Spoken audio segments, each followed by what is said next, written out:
کہ اب تو جیسے کسی نے کہا تھا، اقبال نے شاید کہا تھا، ہلال عید ہماری ہنسی اڑاتا ہے.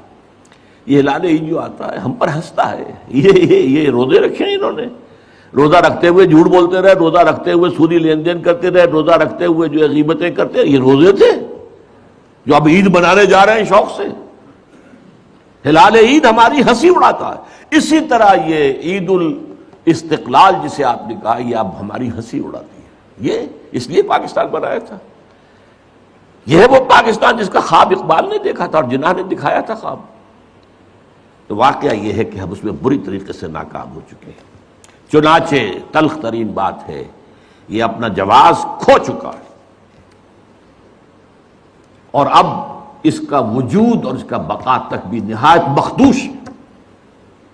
یہ تقریر بھی 3.5 سال پہلے میں اسی جگہ پر کر چکا ہوں.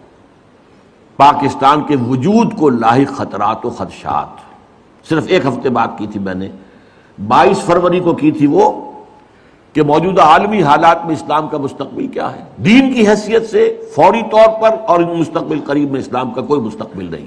ہاں مذہب کی حیثیت سے زندہ رہ جائے گا. ٹھیک ہے، جاؤ مسجدوں کو رکھو روزے، ہمیں کوئی پرواہ نہیں. نظام ہمارا ہوگا، یہ پولیٹیکو سوشو اکنامک سسٹم ہمارا ہوگا.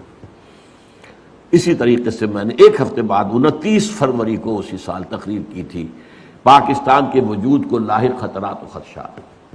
یہ دونوں کتابچے اور موجودہ اور سابقہ مسلمان امتوں کا ماضی حال اور مستقبل، یہ ایک پیکٹ کی شکل میں انشاءاللہ باہر آپ کو مل جائیں گے.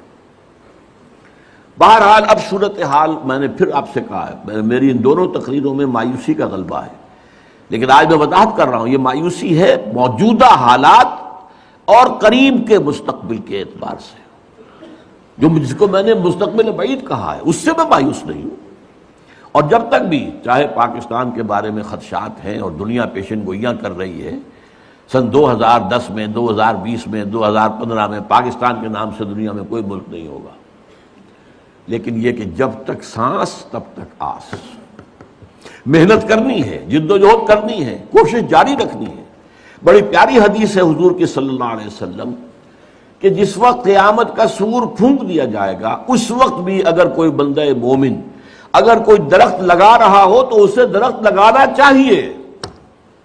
سور پھونکا جا چکا ہے، معلوم ہے قیامت آ گئی، لیکن نہیں، جو کام تمہارا تھا تم کر رہے تھے اسے پورا کرو. لہذا آخری وقت اگرچہ اب میں سمجھتا ہوں کہ بہت ہی صورتحال جو ہے وہ بہت مخدوش ہے، لیکن جد و جہد جاری رکھنی ہے. اس پر میں آگے آؤں گا کیا جد و جہد. اب آئیے میرا چوتھا نقطہ آج کا کیا ہے. یہ جو اسلام کی گلوبلائزیشن ہوگی، گلوبلائزیشن آف اسلام، جو میں نے کہا مستقبل بعید میں یہ تقدیر مبرم ہے، ہو کر رہی. اس کے 2 فیزز ہوں گے لا محالہ. پہلے کسی ایک ملک میں اسلام قائم ہو اور پھر وہ گلوبلائز ہو جائے.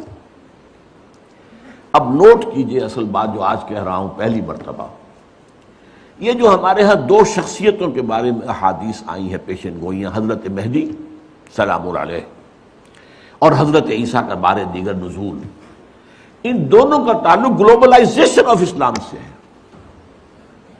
اس سے پہلے کسی نہ کسی ملک میں اسلام پہلے قائم ہو چکا ہوگا طریق نبوی پر،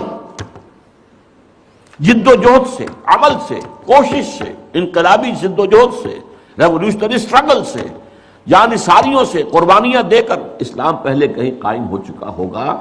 پھر اس کی گلوبلائزیشن جو ہے اس کے اندر حضرت مہدی کا بھی ایک پارٹ ہے، اور پھر حضرت عیسیٰ علیہ السلام کا جب وہ دوبارہ آئیں گے تو اس وقت فیصلہ کن رول ان کا. لیکن یہ ہے کہ اس سے پہلے کہیں ہوگا. یہ کہاں ہوگا، یہ میری آج کی 5ویں بات ہے. اس ضمن میں پہلے تو میں 2 حدیثیں آپ کو سنا دینا چاہتا ہوں. ایک حضرت عبداللہ ابن حارث رضی اللہ تعالی عنہ سے ہے اور یہ سنن ابن ماجہ میں ہے. حضور نے فرمایا یخرج ناس من المشرق یعطون للمہدی یعنی سلطان. مشرق سے فوجیں نکل کر آئیں گی جو عرب میں مہدی سلام علیہ کی حکومت کو قائم کریں گے، یعنی سلطان ہی، ان کے اقتدار، ان کی طاقت، ان کی قوت کو مستحکم کریں. یعنی پہلے مشرق کے کسی ملک میں اسلامی نظام قائم ہو چکے گا، تبھی تو آئیں گی نا وہاں سے فوجیں. یخرج الناس من المشرق یوقعون للمہدی یعنی سلطانی.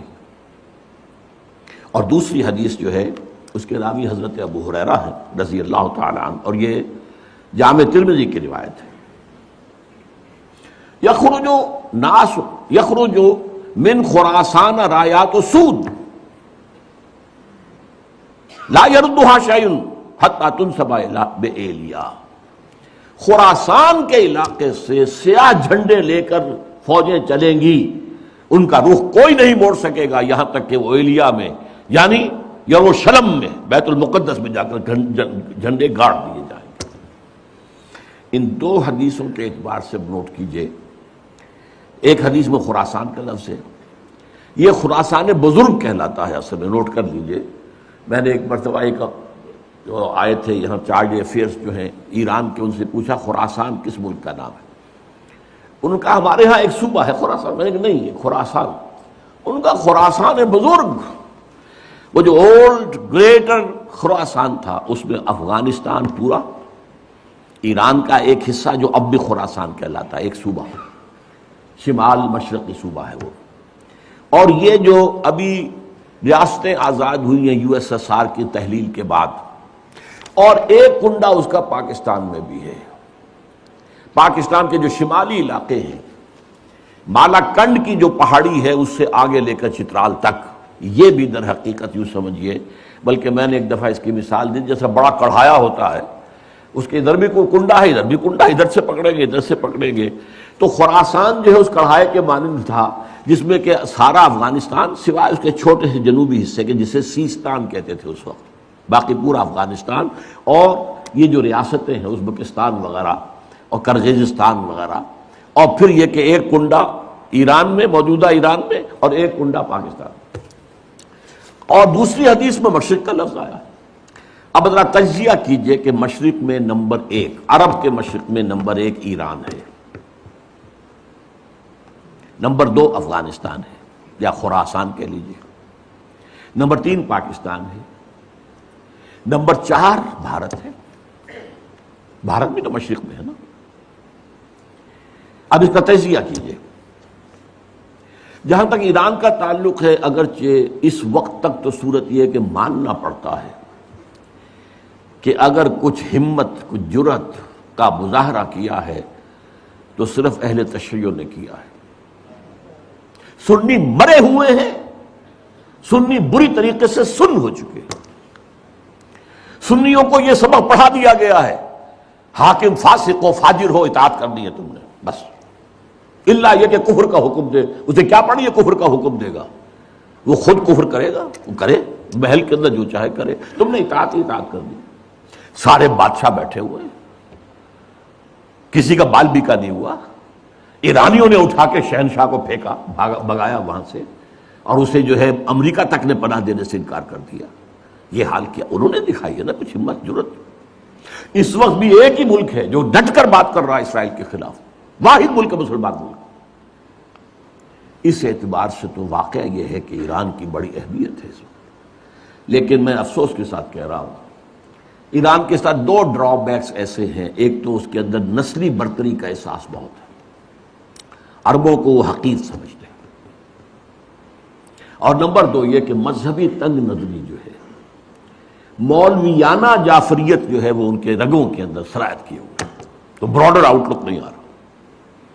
اس لیے میرے نزدیک ایران کا رول فوری طور پر کوئی نہیں ہوگا. البتہ یہ ہو سکتا ہے کہ گلوبلائزیشن کا جب مرحلہ آئے گا اسلام کا، اس وقت حضرت مہدی سلام علیہ کا ظہور ہو چکا ہوگا، تو شاید اس مرحلے پر ایران کام کرے. اللہ اعلم. اب باقی تینوں ملکوں پہ آئیے، افغانستان یا خراسان، پاکستان، بھارت. ایک عجیب تاریخی حقیقت کی طرف توجہ دلا رہا ہوں. تاریخ میں بہت سے ایسے دور گزرے ہیں ہندوستان کی عظمت کے جس میں یہ تینوں ملک ایک تھے. وہ اشوکا کا دور ہو، وکرماجیت کا دور ہو، وہ چندر گپت موریہ کا دور ہو. آپ کو معلوم ہے بدھزم جو ہے اس کا سب سے بڑا مرکز تو افغانستان تھا. سب سے بڑا بت جو ہے وہ تو بامیان میں تھا جسے گرایا ہے جو طالبان نے. بدھا کا سب سے بڑا مجسمہ وہاں تھا. یہ سارا در حقیقت جو تہذیب، گندھارا تہذیب، یہ قندھار کیا ہے؟ گندھارا تہذیب جو ہے وہ تو بدھ مت تہذیب تھی. تو یہ تقریباً ایک ملک رہے. پھر پٹھانوں کے دور میں ایک رہے, پھر مغلوں کے دور میں ایک رہے.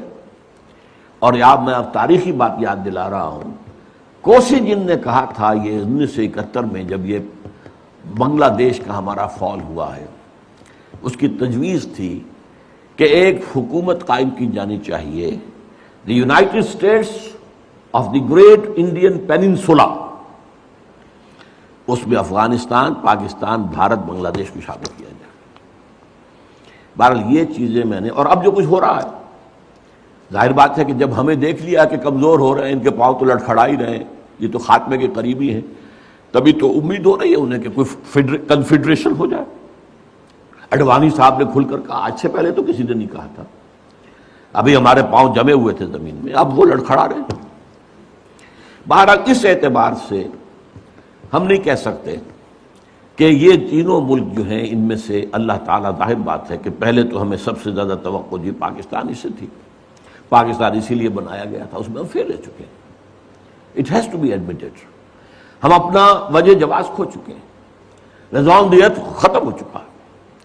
اب یہ ہے کہ امریکہ کی آپ جب تک اس کی اسٹریٹجی کے مطابق چلتے رہیں گے وہ آپ کو باقی رکھے گا, ورنہ یہ ہے کہ وہ ختم کر دے گا. اور اگر ذرا سے بھی کوشش آپ نے کی کہ چائنا کی طرف لپکیں, اور جو کنٹینمنٹ آف چائنا کا حصار امریکہ بنانا چاہ رہا ہے, جس میں لیڈنگ رول اس نے دینا ہے بھارت کو, اور اس میں افغانستان بھی نتھی ہو چکا ہے. بھارت اور افغانستان کے درمیان تو تقریباً کانفیڈریشن قائم ہو چکی ہے, اور افغانستان ہمیشہ سے بھارت کا جو جھولی چک رہا ہے. یہ تو طالبان کے زمانے میں معاملہ بدلا تھا, یا یہ جو اینٹی رشین جو جہاد وہاں ہوا تھا اس میں معاملہ بدلا تھا. ورنہ آپ کے دل میں یہ ہوگا یا ہونا چاہیے کہ جب پاکستان وجود میں آیا ہے تو یونائٹڈ نیشنز کی ممبرشپ کی قرارداد جب پیش کی گئی کہ پاکستان کو بھی یونائٹڈ نیشنز کا UN کا ممبر بنا لیا جائے, تو ایک ہی ملک دنیا میں تھا جس نے مخالفت کی, اور وہ افغانستان تھا. آج اسی کی روح دوبارہ کرزئی کی شکل میں آپ کے سر پر سوار بیٹھی ہوئی ہے. بہرحال یہ صورتحال جو ہے پاکستان کے بارے میں, اگر پاکستان نے کوشش کی تو پھر یہ کرنچ آئے گا ادھر سے بھی اور ادھر سے بھی, اور امریکہ کسی نہ کسی صورت میں ہماری ایٹمک جو ہے نیوٹرلائز کر کے صلاحیت کو کس شکل میں کرے گا یہ میں نہیں کہہ سکتا. 100 طریقے ان کے پاس موجود ہیں. ہمارا سارا نظام ہی جیم کر دے, کر سکتے, they can do it. Iraq کا جو پہلی مرتبہ جنگ ہوئی تھی, سارا ان کا جو الیکٹرانک سسٹم تھا جیم کر دیا گیا. کیا کرے گا آپ؟ نہ رادار کام کر رہا ہے, نہ کچھ اور کام کر رہا ہے, نہ کمیونیکیشن ہے, کیسے لڑائیں گے؟ بہرحال یا ایک شکل یہ بھی ہے, اگر جو عوامی تحریک قاضی حسین احمد صاحب چلانے کی کوشش کر رہے ہیں, اگر یہ مومنٹم پکڑ گئی تو کیا ہوگا؟ کیوس میں کیا ہوگا؟ یا کوئی نیا مارشل لا, اور یا پھر پاکستان کا خاتمہ. کہ یہ تو اب انسٹیبل ہو گیا معاملہ, اور یہ بڑا اسٹریٹجک ریجن ہے, یہ انسٹیبلٹی جو ہے یہ ہم برداشت نہیں کر سکتے. واللہ عالم, واللہ عالم. یہ اندیشے ہیں, یہ خطرے ہیں. بہرحال اب اس سے آگے بڑھ کر یقین ہے کہ ہوگا ضرور مشرقی علاقے میں سے کہیں. بھارت کا میں نے ذکر کیوں کیا ہے؟ بھارت تو ایک غیر مسلمان ملک ہے, غیر مسلم ملک ہے, لیکن 18 کروڑ مسلمان وہاں رہتا ہے. پاکستان کی آبادی سے زیادہ مسلمان بھارت کے اندر ہیں, اور بھارت کا عام مسلمان پاکستان کے عام مسلمان سے زیادہ مذہبی ہے. یہ نوٹ کر لیجیے. اس لیے بھی کہ ان کے لیے مشکلات بہت ہیں. ہم نے عیاشیاں کی, امریکہ نے ہمیں گھی کے ڈبے دیے, ہمیں گندم دی, ہمیں یہ کیا, ہمیں وہ کیا, ہمیں تیل دیا, ہمیں سیبر جیٹ دے دیے, ہمیں پیٹن ٹینکس دے دیے. ہم نے عیش کیے, اپنی خودی کو بیچا, امریکہ کے پاس گروی رکھا اور عیش کیے, قرضے پر قرضے لیے, اور ہمارے ہاں جو ہے ایک طبقہ پیدا ہو گیا دنیا کے امیر ترین لوگوں میں سے. دنیا کے امیر ترین جنرلوں کے اندر ہمارے نام آ گئے. اور یہ کیا عظیم محل جو بنے ہیں, یہ ڈیفنس سوسائٹیز جو ہیں, وہ چاہے وہ کراچی کی ہو, لاہور کی ہو, کہیں اور کی. یہ پیسہ کہاں سے آیا؟ قرضوں کا پیسہ جو کہ وہاں سے غبن ہوا, اور وہی واپس جا کر امریکہ کے سوئٹزرلینڈ کے بینکوں کے اندر ڈپازٹ بھی ہو گیا. یہ سارا معاملہ ہمارا ہوا ہے. لیکن جیسا کہ میں نے عرض کیا، ایک اعتبار سے اب میں اس وقت گریٹر انڈیا کی بات کر رہا ہوں، پاکستان جمع بھارت جمع بنگلہ دیش، اس کا جو خاص رول تاریخ میں رہا ہے وہ میں نے کئی دفعہ بیان کیا، اس وقت صرف گنواؤں گا۔ سلسلہ مجددین جو ختم نبوت کے بعد سب سے بڑا سلسلہ ہے رشد و ہدایت کا، 1000 برس تک عالم عرب میں رہا، 11ویں صدی سے ہندوستان میں آ گیا۔ مجدد الفسانی کہاں؟ سرہند میں دفن ہے، ایسٹ پنجاب میں۔ 12ویں صدی کے مجدد شاہ ولی اللہ کہاں دفن ہے؟ دلی میں دفن ہے۔ 13ویں صدی کے مجدد شہید ہوئے بالا کوٹ میں۔ 14ویں صدی کے مجدد دفن ہے دیوبند میں۔ مجددین کا سلسلہ آیا۔ نمبر 2، جب سازشیں ہو رہی تھی خلافت کو ختم کرنے کے لیے تو تحریک خلافت چلی صرف ہندوستان میں، اور اتنے زور شور سے چلی کہ ہندو شریک ہو گئے اس میں۔ گاندھی کہاں خلافت، شریک معجزہ ہے۔ پھر ہر جگہ پر مسلمانوں نے آزادی حاصل کی لوکل نیشنلزم کی بنیاد پر، عرب نیشنلزم، ملئی نیشنلزم، اور مسلمانوں نے ملک بنایا پاکستان اسلام کی بنیاد، مسلم نیشن ہوڈ، اسلام کے نام۔ پھر یہ پاکستان وجود میں آیا ہے معجزے کے طور پر۔ اس میں بھی میری کتاب ہے، کاش کیا لوگوں کے پڑھنے کی کوئی عادت ہو، دلچسپی ہو۔ استحکام پاکستان کے نام سے کتاب، میں نے ثابت کیا پاکستان کا قیام معجزہ تھا۔ اور سب سے بڑی بات، پاکستان لیلۃ القدر میں نازل ہوا۔ اللہ تعالیٰ نے ہمیں کیا کیا چیزیں عطا کی تھیں جن میں سے ہم نے کسی کا حق ادا نہیں کیا۔ بہرحال بھارت کا معاملہ، اب دیکھیے، اگر تو مشرق کا معاملہ لیا جائے تو پاکستان اس میں میرے نزدیک سر فہرست تھا۔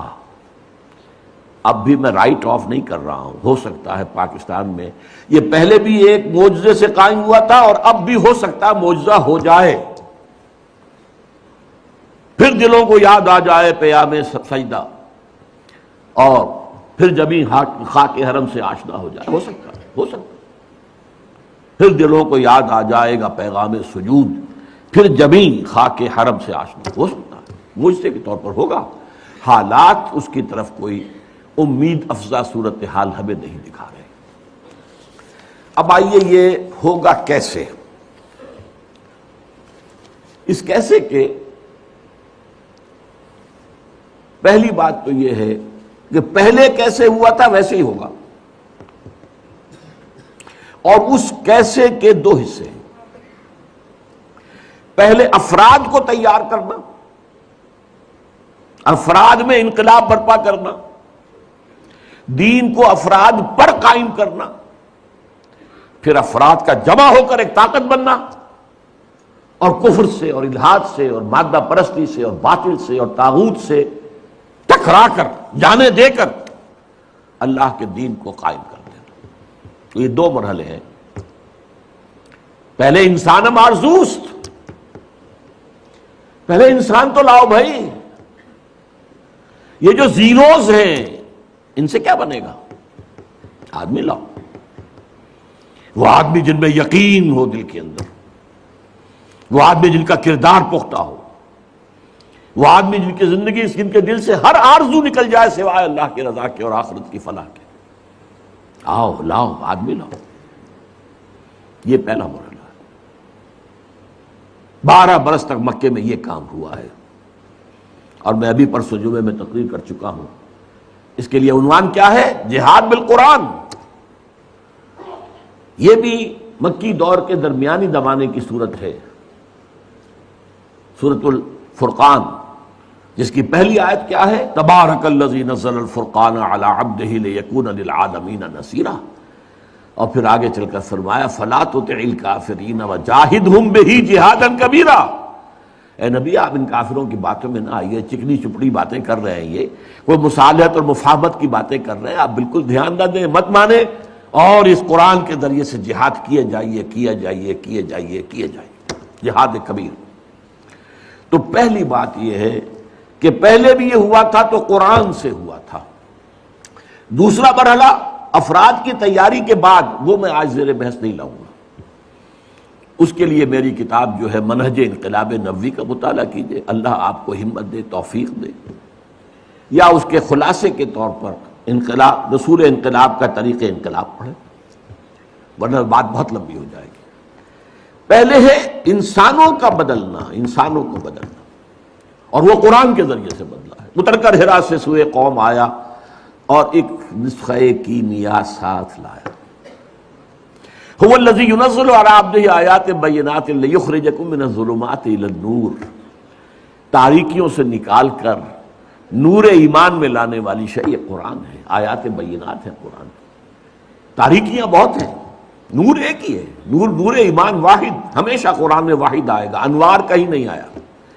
ظلمات بے شمار ہیں، الحاد کی ظلمت ہے، مادہ پرستی کی ظلمت ہے، شرک کی ظلمت ہے، انکار آخرت کی ظلمت ہے، یہ ظلمتیں تو بے شمار ہیں۔ فرائیڈزم ہے اور ڈارونزم ہے اور مارکسزم ہے، یہ سب ظلمتیں ہیں۔ ان تمام ظلمتوں سے نکال کر نور ایمان کی طرف لانے والا قرآن ہے۔ غالب ہوئے تھے مسلمان تو اسی کی بدولت، اور گرے ہیں تو اسی کو پیٹھ دکھا کر۔ وہ زمانے میں معزز تھے مسلمان ہو کر، اور تم خوار ہوئے تاریک قرآن ہو کر۔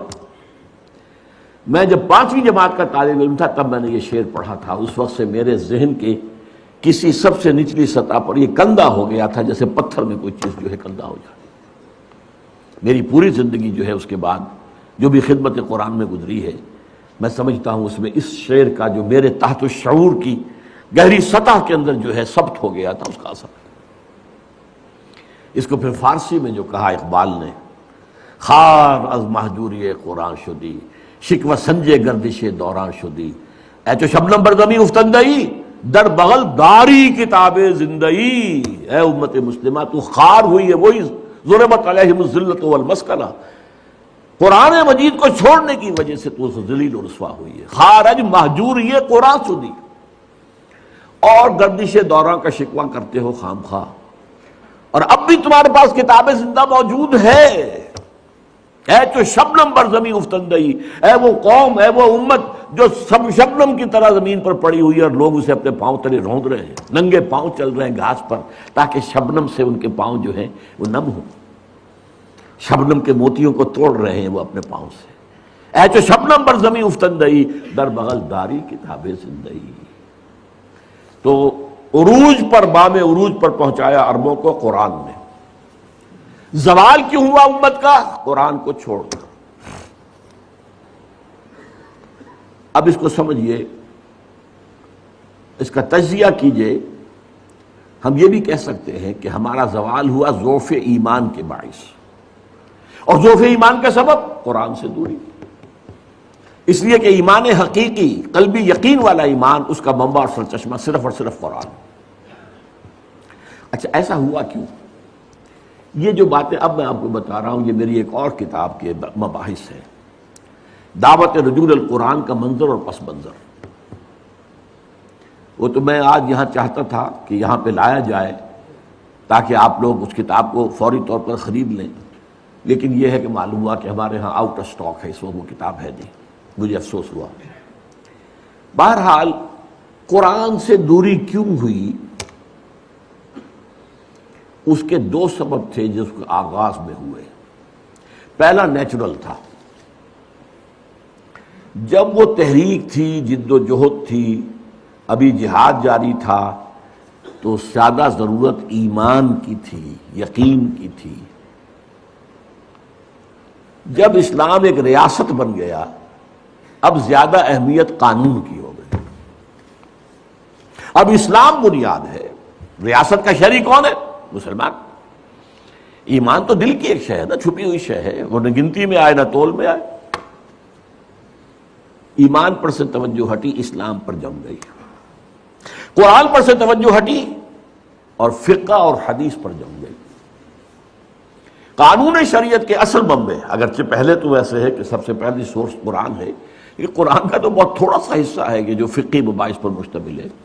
ساری آیتیں جمع کرنے قرآن کی جن کا تعلق قانون شریعت سے ہو تو وہ ایک پارہ بنے گا بمشکل۔ باقی اصل جو شریعت کے منبع ہیں وہ تو حدیث ہے، پھر اس پر قیاس ہے، غور و فکر ہے، اجتہاد ہے، سوچ بچار ہے. یہ تو توجہ جو ہے ہٹ گئی، شفٹ آف ایمفیسس، ایمان سے ہٹ کر اسلام پر، قرآن سے ہٹ کر حدیث اور فقہ پر. اور دوسرا ایک منفی پہلو بھی تھا، جب ملوکیت آ گئی، سرمایہ داری آ گئی، لوگوں نے یہ سمجھا، سرمایہ داروں نے، بادشاہوں نے، یہ قرآن بند ہی رہے تو بہتر ہے، ورنہ اس میں لوگوں کو ہماری شکلیں نظر آ جائیں گی. یہ ابو لہب کا کردار ہم نے جو اپنایا ہوا ہے، الذی جمع مالا وعددہ یحسب ان مالہ اخلدہ، یہ جو قرآن کنڈیم کرتا ہے، جو ملوکیت کو ختم کرتا ہے، اگر یہ عام ہو، لوگوں کی توجہ اس پر مرکوز ہو، تو لوگ تو پھر ہمارے در پہ ہو جائیں گے، غریبانوں پر ہمارے ہاتھ آ جائیں گے. تو بند ہی رہے تو اچھا، بھائی پڑھ کر صرف ثواب لے لیا کرو بس. اور آج ہماری ایک بہت بڑی تحریک تبلیغی جماعت جو اسی کی دائی ہے، قرآن کا ترجمہ مت کرو، وہ علماء کریں گے جو 14 سال کی تعلیم حاصل کریں گے، وہ کریں گے، تمہارا کام نہیں ہے. تم صرف قرآن پڑھ کر، یا پھر ٹھیک ہے 14 سال کی تعلیم حاصل کرو، ورنہ فتویٰ لینا ان سے لے لو، باقی تمہیں قرآن سے کیا سروکار ہے، گمراہ ہو جاؤ گے. یہ فلسفہ باقاعدہ عام کیا گیا. اور تیسرا سبب ایک طبعی صبر تھا. عربی زبان یوں سمجھیے کہ یہ جزیرہ نما عرب ہے، اس سے اسلام جب نکلا تو مشرق میں بھی گیا، مغرب میں بھی گیا. شمال میں زیادہ نہیں ہوئی پیش قدمی، اس لیے کہ کوہ قاف آ گیا، کوکیشین ماؤنٹینز جو ہیں وہ رکاوٹ بن گئے. لیکن مشرق عراق سے ہو کر ایران، ایران سے پھر خراسان، ادھر شام سے ہو کر پھر صحرائے سینا سے گزر کر پھر یہ مصر ہے اور لیبیا ہے اور یہ ہے اور وہ ہے، اٹلانٹک تک.